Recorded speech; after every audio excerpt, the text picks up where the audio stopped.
બોલો બધા બોલો. અમને જ્યાંથી લીધા ત્યાંથી તો ઉતારો. ગાંધીનગર અમારા માટે અજાણ્યું છે. અંધારામાં ક્યાં જશે બધી બહેનો? વધારામાં રિક્ષા વાળા લૂંટી લે છે.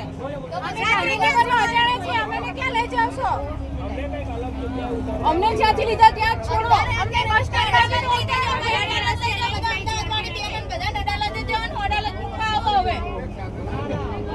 અત્યારે રાતે 8 વાગ્યા છે. અમને સવારના ડિટેન કરેલા છે.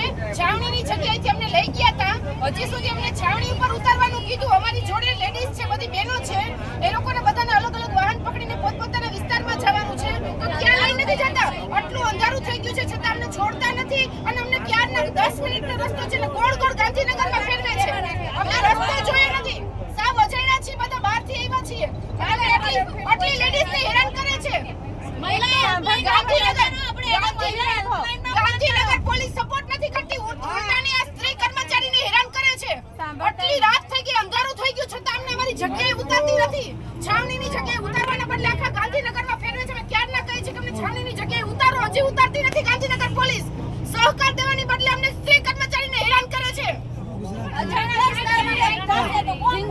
આમાં બેનો દીકરીઓ છે. આમાં બેનો દીકરીઓ ક્યાંની છે? અમે કોઈ રસ્તા જોયા નથી. અમારા માટે અજાણ્યું છે. ગાંધીનગર જિલ્લો અજાણ્યો છે. ક્યાંથી ક્યાં જવું એ ખબર નથી. બેનો જોડે હેરાન કરે છે પોલીસ. બેનો જોડે કોઈ બી બનાવ બની ગયો તેની જવાબદારી કોણ લેશે? પોલીસ લેશે? મારી વાત પોલીસ રક્ષક છે કે ભક્ષક થવાની નીકળી છે? પોલીસ બહેનોની સ્ત્રીની રક્ષા કરવાની હોય. આજે સ્ત્રીની ભક્ષક થઈને પોલીસ રસ્તા ઉપર ઉતરી ગઈ છે. આ બહેનોને અંધારી રાતે ફેરવે છે. ક્યાંની કલાકથી ગાંધીનગર પોલીસ સપોર્ટ નથી આપતી. અમે શું ગુનો કર્યો છે? અમે આતંકવાદી છીએ? અમે સરકારના કર્મચારી છીએ. અમારો હક માંગવા નીકળ્યા છીએ.